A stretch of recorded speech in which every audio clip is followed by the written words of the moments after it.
Welcome to the Leadership Surgery, where we operate on your biggest leadership challenges. You share your pain points anonymously if you prefer, and our surgeons will diagnose and dissect before offering recommended treatment. So who is scrubbing in today? We have Anthony Taylor. How are you doing? I'm good, Paul. How are you? I am good, thank you. Got a little challenging question for you to kick us off. Would you rather get caught in the middle of a food fight or a water balloon fight? Food fight or what food are we throwing? There is no direction on that, but I think that's a very good question because that could make. You know, I'm going to go difference. Food fight because I haven't had one of those since I was at school. Water balloon fights, yeah, but not a food fight. Interesting. Okay. As long as it's in your kitchen, Paul, and not mine. It's not in my house. Also scrubbing in, we've got Sally Bryce. How are you? Yes, all good, Paul. Thank you very well. Good. Would you rather, for you, Sally, would you rather be forced to sing along or dance along to every single song you hear? Well, just to let you know, there'll be no forcing because I love singing and love dancing. If I'd have had my way and been talented enough, I would be in the West End now. Oh, wow. So, yeah, I like both. You struggle to get me to not do either once I've had a few drinks. But if I had to choose, dance. Always. Dance. Yeah. Okay. Love to dance. Sounds tiring. And we've got Mr. Dan Finn. How are you, sir? Very well, thank you, Paul. Lovely to be here again. Thank you for having us back. Great to be with you. You've got the real difficult one here, Dan. I don't know. Bear in mind. Why do you always give me difficult ones? Bear in mind, this is fictional. Okay. It's not real. You don't really have to do this. But would you rather forget your wife's birthday every year or forget your anniversary every year? Oh, brilliant. I think my initial reaction would be if I forgot either of those, I wouldn't have a wife to celebrate either with. Yeah. Moving forward. Yeah. I think if I was forced to choose, it'd be better to forget her birthday and celebrate our anniversary.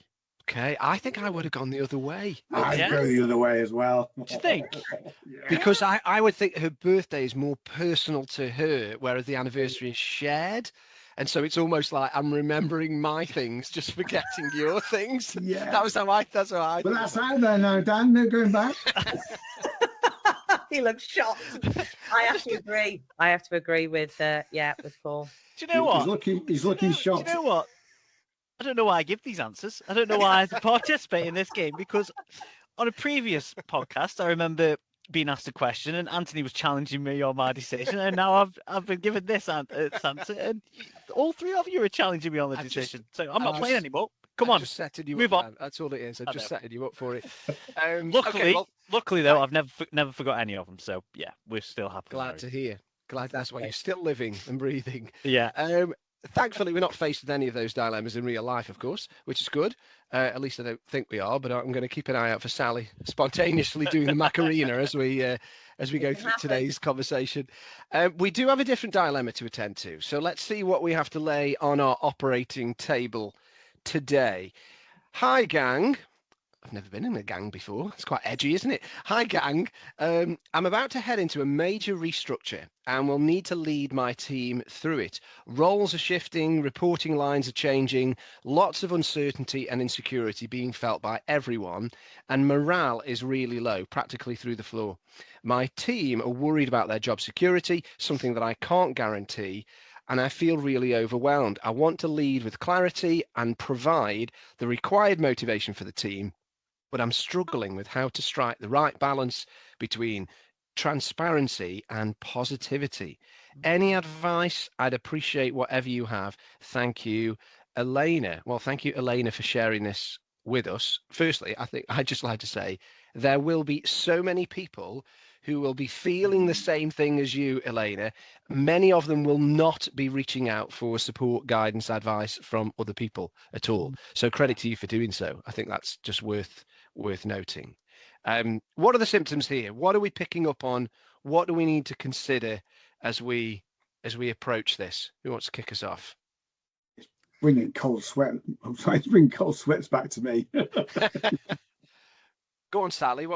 How would you? Well, the first thing that was going through my mind, actually, Elena doesn't point out in that piece whether she's involved in the restructuring herself or not. And I suppose a bit, like the cold shivers, what was going through my mind as you were talking it through is, I remember when I had to lead a change where not only was I leading everybody else through the restructure and there was potential redundancies at the time, but I was also potentially facing the impact as well.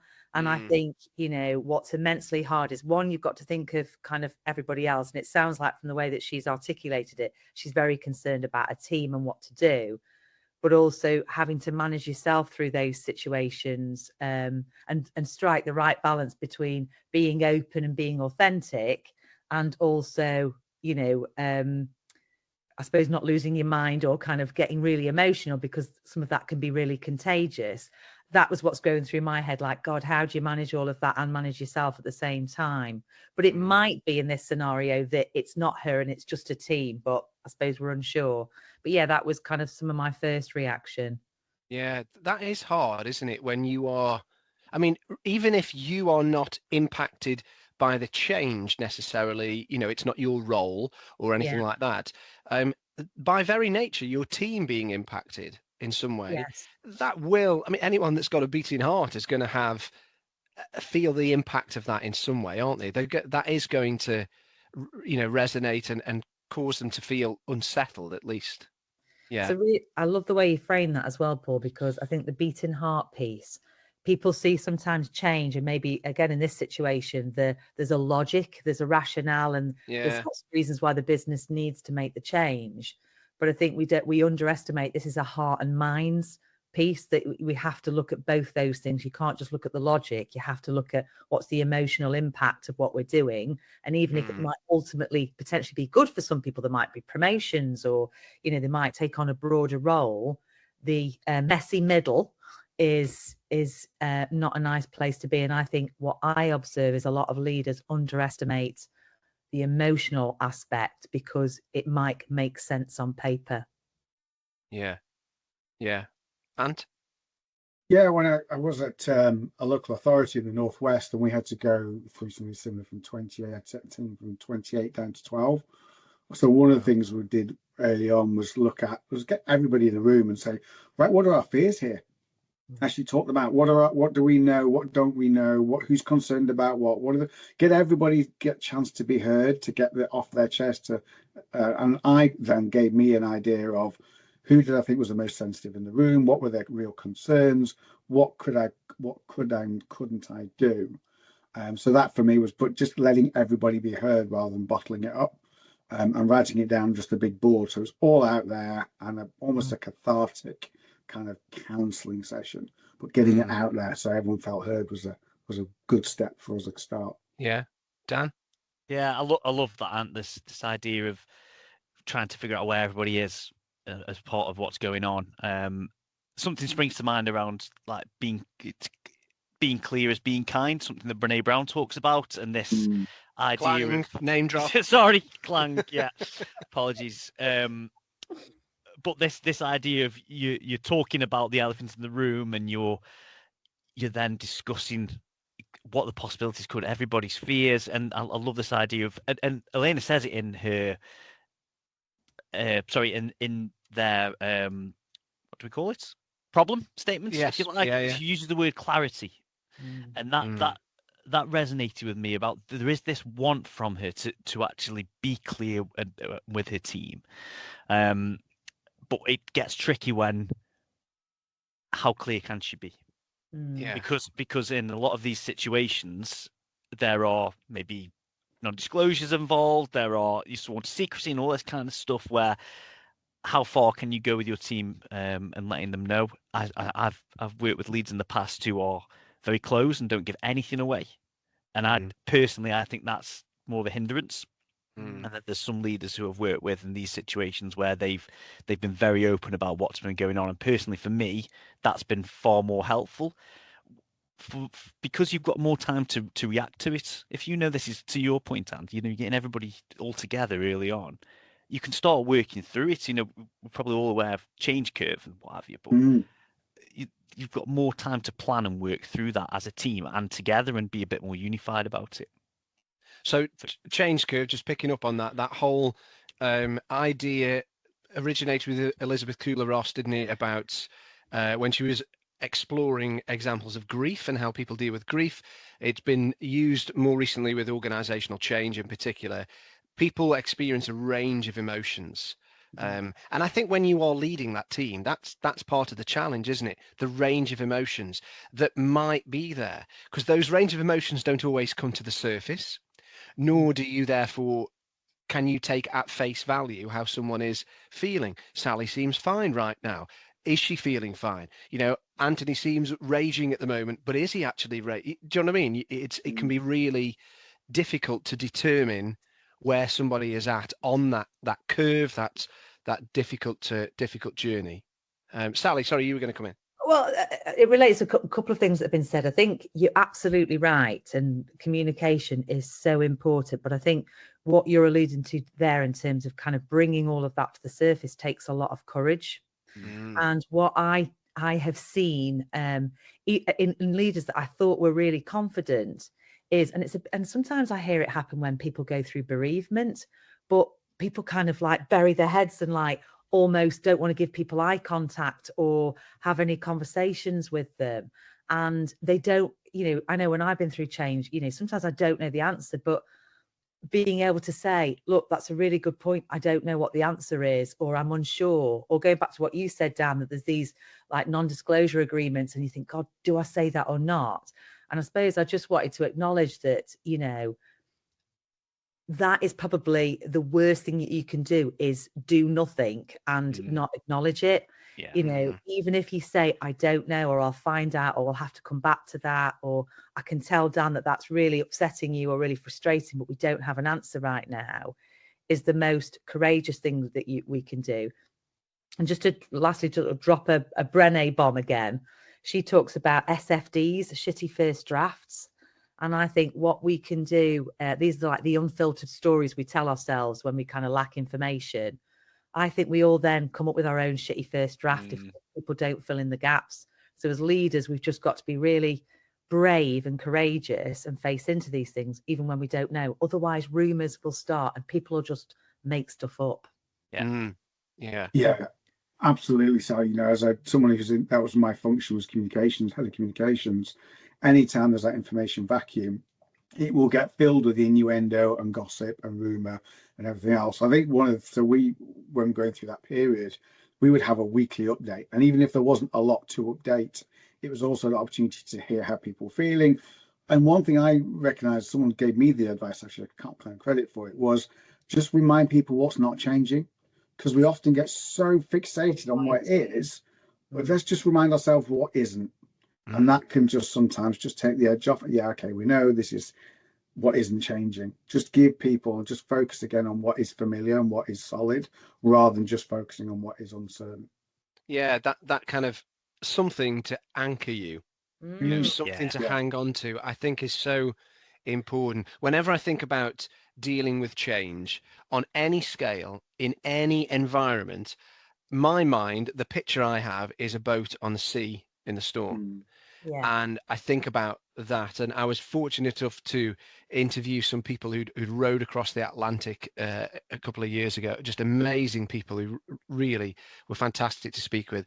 They talked about their boat capsizing in the storm. Right. I mean, can you imagine on the ocean? Like, I would be absolutely terrified. And then they said when they righted the boat and they got back onto the boat, they came right back to, why are we here and what are we trying to do? And they were really clear on purpose and mission, from the outset. And it helped them to have a focus and it had something to cling on to. They went on to break a world record, actually. Wow. But it came from this real sense of we've been through this, really horrendous experience. And they were able to right themselves and concentrate on the things, like you said, and the things that they did know, that they could be really clear on, and gradually go from there. Sally, you were going to come in with something. Again, just as you're talking, the things about kind of, what's important, and some things don't change, even though it might feel a lot is changing, is things like, your values. You know, you might have organizational values, you might even have as a team, you know, values that you've kind of signed up to, or behaviors, however you kind of, or a charter or something that kind of sets you apart in terms of the way that you contribute as a team. And I think, again, Elena might be worth, if she's got something like that, going back to how we treat each other and how we act is still within our control.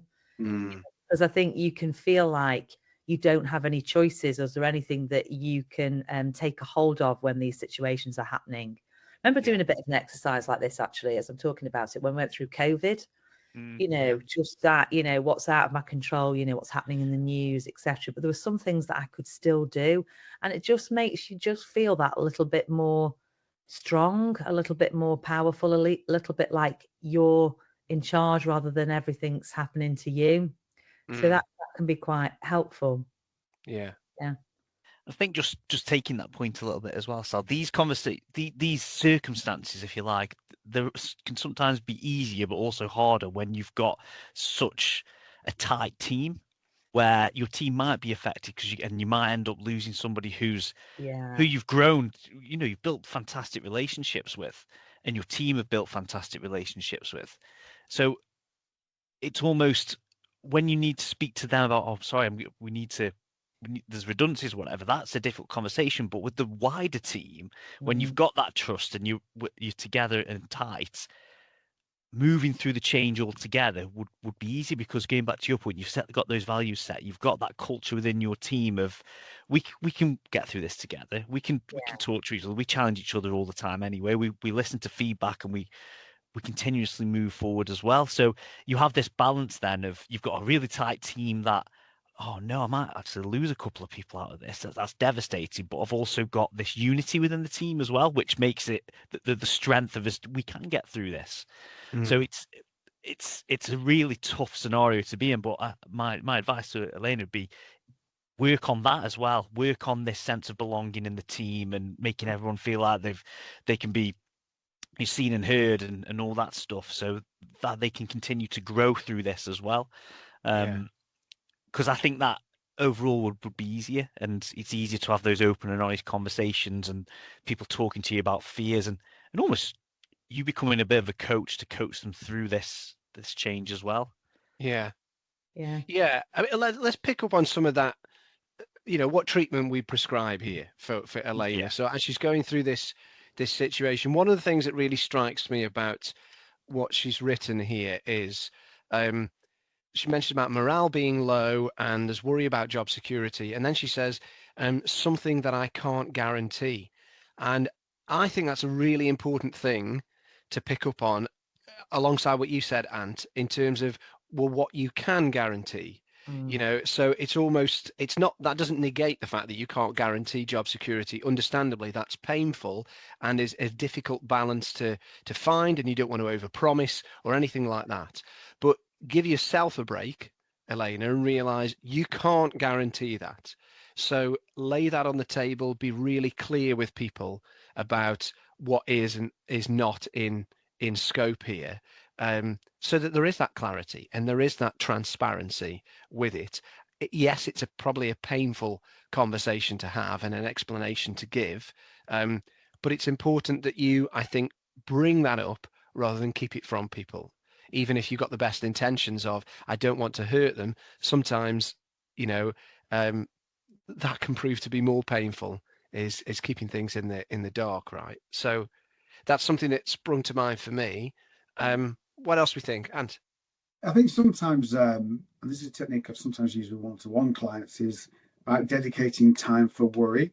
And the benefit of getting the team together on a weekly basis, even if you haven't got a lot to update them on, is give them, if they want to have a bitch fest in that time, give them that time. But we agree as a team, outside of that, we focus on what we can control and we do our job best as we can. In that time, that's safe space to have voice our concerns, voice our fears. If we want to have a whinge, then that's where we have a whinge. We get it out, we get it down, we feel heard, we move on. Yeah. I love that. And I think that's because I think, again, it goes back to that courage piece that we maybe talked about earlier, that I think as a leader to be that courageous and also it kind of allows that kind of the pressure cooker to be released a bit, because you let people let off steam. Going back to the SFDs, the shitty first drafts, however you want to term it, or like, let's have a bitch fest or whatever. It almost says, right, let's just get it all out. Whatever you're thinking, what's the worst case scenarios that are going through your head, and just giving people that airtime to just get it out. And even if you go through some of those, and again, you can't answer them. I know myself, when I ever want to vent or get something, just the action of letting it out is helpful in itself. Yeah. And I think as a leader, if you allow that and then go, okay, great, we've had an hour, we've got this out, it means then that people hopefully, because this is the other thing, work still has to happen. Yeah. You might still have to serve customers, or, work with peers, or, deliver actions, or, whatever it might be. So I think unless you let that out, it will come out maybe in other ways, responding badly to a customer, or, whatever it might be. So I think that ability to kind of get stuff out, and as a leader, be courageous enough to listen to what people are saying, even if you go, what? It's helpful. It's really helpful. And do it multiple times, I think, is really key. Yeah. Because sometimes what happens is, and I've seen leaders do this with the best of intentions, they facilitate that environment where people can share what they're really thinking and feeling, and it can be raw, but it's honest and it's open and it's really good. But then there is the tendency to go, okay, we've done that now, let's carry on. And then actually a week later, thinking about that sort of change curve analogy, people's feelings have shifted and changed. And if you don't give the environment for them to do that again and again and again, all the time, as they're continuing to journey with the change or the proposed change, not knowing what's coming, it's like pressured, a bottle of pop, isn't it? Ultimately, you're waiting for it to erupt. Whereas if you're continually just releasing the valve, as it were, letting that pressure out, giving that space for people to do it, I think it's important. Even if, to what was mentioned earlier, even if you raise it, you give the opportunity to say something, and people just say, I'm exactly where I was last week. Nothing's changed for me. Okay, but at least you're given the opportunity for that to happen and be discussed. I think that's really key too. And I think, because we've all probably been experienced change ourselves. So this is, very relatable. Even if my leader said to me, look, I don't know, sir, I really get this is bothering you. I'm trying to find out, but I haven't got an answer yet. I really appreciate that. Like I say, it's people that go to ground or don't respond, or they say, look, I'll give you an update Friday, and then don't give you an update. And even if the update is, look, I thought I might have an answer today, but actually I'm, still haven't got it. It's those bits, those little votes for credibility and trust. So don't put the pressure on yourself. You've just got to be consistent and do what you say you're going to do. That's important. Just on that, Sal. Yeah. And this is a tricky one for me. Go on. Similar question about, I want to know this. What about in the positions when a leader does know, but they can't say anything? I know we touched about it earlier on around NDAs and stuff. If your leader came to you and said, I can't tell you that, is that better than them saying, I can go away and find out, or I don't know? Or is that level of honesty in these circumstances too much? Is probably my question. Because I think that a lot of the time your leaders do know. And is it better to say, I don't know, or I can't tell you? And what does that do to trust? What does that do to trust in the team? And somebody somewhere will know, won't they? Yeah, exactly. Yeah. I mean, I've just been through an organization. Well, I haven't. I was with an organization facilitating something with them very similar, where the chief exec knew. It's a bit like one of those puzzles where you have to move the tiles around. He knew the big picture, but for legal reasons, for various things that he couldn't disclose, he couldn't give everybody the full picture, and it was causing an issue. But once you let people know, I can't tell you this because there are legal issues around this, this, and this, people were more accepting of it. Yeah. My suggestion would be always come clean and go, I can't tell you, I know, but I can't tell you for this reason, rather than going, I don't know, because if you get found out that you did know, your credibility's gone. Yeah. And you will never give away your credibility. You will get found out, because it all comes out in the wash, doesn't it, at some point. And then you can't be trusted. Yeah, I think so. I think you do. I'd agree, Ant. I think it is worth saying, I can't tell you that for whether it's a legal reason or whatever it might be. And I'm sorry if that is difficult to receive, but that is true. That's a statement of fact. And so letting them know that, because things do come out in the wash and people do find things out further down the line.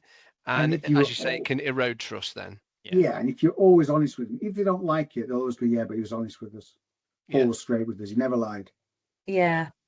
And if you then, after that, when the change is done, you might need that credibility to lead them through the outside the other side of the change, won't you? Yeah. And what I really liked again, Paul, about the way you framed it, because I think this is the bit that that you know your people and you know your individuals, when you said, like, I know this is probably difficult to hear, or I know that might be really frustrating for you, but the reason I'm in this position is because I've signed an NDA, or we're not able to talk about that until next week, because sometimes it's about timing and those kind of things, but I can maybe update you more next week. I think I agree. I think your level of honesty, we can sniff it out as well, can't we? It's not even in just it's body language. You've got to be careful of that, because I think if you think you're doing the right thing by lying, I think something about you might give you away. Yeah. And that will cause a little bit of okay, that didn't feel right, or I don't believe that. Yeah. No. Yeah. Let me just ask another before we start to wrap up a bit, and perhaps give a bit more prescriptive advice to Elena. This might be a difficult question to ask. Is there any preventative treatment here? Is there anything that you think you can do to avoid this sort of situation? Of course, you can't avoid every change. You can't account for things that are going to happen so far down the line, particularly if you're not involved at that very senior level where those decisions are made. Is there anything that leaders can or should be doing, I'm thinking day to day on perhaps small scale, that help to prepare people, that help to make it more digestible when something like this comes around? I think for me, I mentioned it earlier on in the conversation, it's building that trust within your team and building a team that trusts you and putting the hard work in early on. And that, I think, with most scenarios in leadership, if you've got that foundation in place with your team where you can be open and honest with each other, you can all feel seen and heard, and like I mentioned before, everyone belongs as part of the team and they feel comfortable in those environments and they feel comfortable to challenge and receive feedback. These conversations are easier, is my view, and as are a lot of others within leadership. So that would be my thing: put the groundwork in early, get to know your team, build the team. Yeah, I think that's a really good point. I was just going to add an extra thing about get used to having hard conversations. So you could start very gently with, what's gone well last week, what could be even better, because that gets people starting to talk about kind of improvements. I do an exercise when I work with teams talking about what's the elephants in the room. So what are we not talking about at the minute that we need to? And because, again, a bit to your point, if you are building the credibility but then starting to face into hard stuff, then and some of the things that you're suggesting about when change comes up and kind of, what's the worst case scenario, things people have already had those types of conversations. So it hopefully should make things a bit easier when this comes along. I also think as well, just reminding ourselves and looking back on, how have we coped with change in the past? What have we done?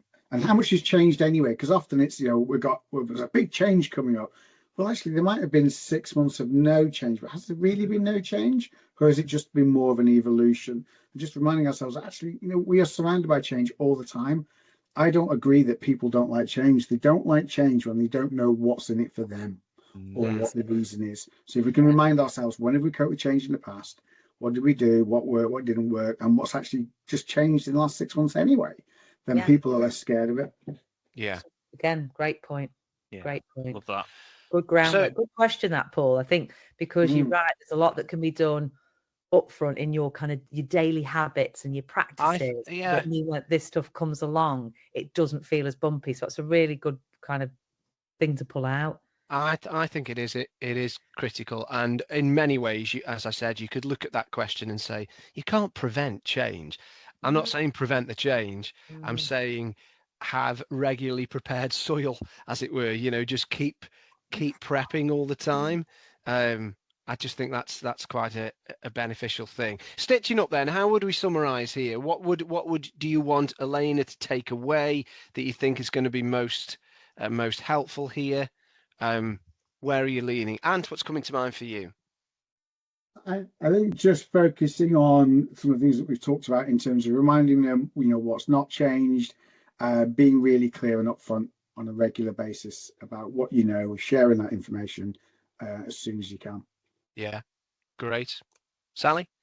I don't know if I'll end up pinching yours, Paul, or not, because I know you mentioned the change curve. But again, an exercise that I do around the change curve that might be useful is to get the team, talk it through with the team, familiarize yourself with the change curve. And again, we might be able to put this in the notes for people to access it.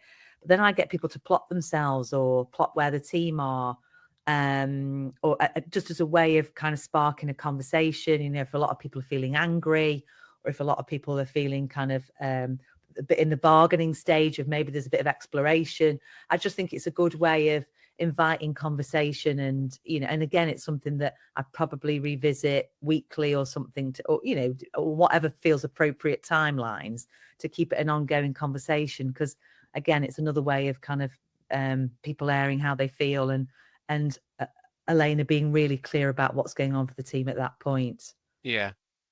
Dan, what are you thinking? Very much the same as what's already been said, but clarity. I think Elena mentioned it in a problem statement. Stick with your guns on that. I think she's onto the right thing with being as clear and transparent as possible, and just being honest with your team. And then personally, I love the idea of these pressure release valve meetings, whatever you want to call them. These opportunities to let them vent as things get a bit tough, but then putting a cap on after those meetings to then, right, let's continue, let's crack on. Yeah. From that point. But yeah, for me, it's clarity and honesty is the main one. Yeah, I think I'd be the same. I'm thinking through what Elena said about job uncertainty and a lot of moving parts, and those things you have zero control over. But she also mentioned morale being low. Well, that is something that you can impact, actually. I'm not saying it's on you to just change it, but you can do something about that. And having those environments where we can speak openly, we can share how we're feeling. Sometimes people struggle with expressing how they're feeling. I've been doing this thing lately with groups where I'll just say to them, give me a 1-sentence weather report of how you feel. I don't mean the weather report outside. I mean, what's going on inside. How do you feel? And sometimes people say blue skies, sun shining, life's really good. Other people are saying thunderstorms with a chance of thunderstorms, like as in it's just really intense. But it just helps for people to air it and give you an understanding of where they are at. And I think then as a leader, okay, each person needs something slightly different from me. I'll see how I can get alongside them. Yeah, Sally. Sorry, I think I've had me Weetabix this morning. Do you mind if I just give 2 extra pointers as well? No, go for it. So one, going back to what we talked about at the beginning about whether Elena's going through this herself as part of the restructure. And I think you made a great point, Dan. You're still potentially going through it, even if you're not necessarily affected. But I just think it would be useful for Elena to think about, has she got a mentor? Has she got somebody who's maybe managed change in the organization that might be able to support it? Because I think for leaders, they can't always let their own pressure off like the team can. So I just think one, find someone or others that you can, because you're a human being as well as a leader. Yeah. And you need an outlet. So just take care of yourself, because absorbing other people's emotions can be a lot. So, don't underestimate that. So that was number one. The other bit, I didn't know if any of you wanted to add in as well. I think what sometimes happens, or my experience, and I remember reading about this when I went through the changes, once it all settles down and, either some people go, again, I think, Dan, you were saying about how close the team are, like the survivor syndrome can feel quite bad. Yeah. You can be like, God, we lost Sally or whatever. And I think there's an expectation that you should all just be happy that you've got a job or you survived it. And I think as a leader, don't underestimate that, even though the kind of the change might have stopped, people have been put in their roles or whatever might have happened has happened. But I think there's a lot of emotion. I got somebody's job in a restructure once, and they loved this guy. And I actually moved to a new area, and God, the reception I got and trying to kind of make my way through that, I found really, really tricky. And like I say, it's just something, if you haven't experienced, I think it's something worth thinking about, the surviving element and how you manage outside of the change. And if any of you wanted to comment on that as well. No, that's a really good point. Yeah, I think you've said it all there, Sal. It's a really, really important thing to raise. Yeah, it's really good. Great. I'm done. Thank you. Thank you all. Thank you, Elena, for sharing your predicament, and we hope that's been of use and of use to everybody else. Thank you all for your time, and we'll speak again very shortly, I'm sure, on another Leadership Surgery podcast. Thanks, everyone.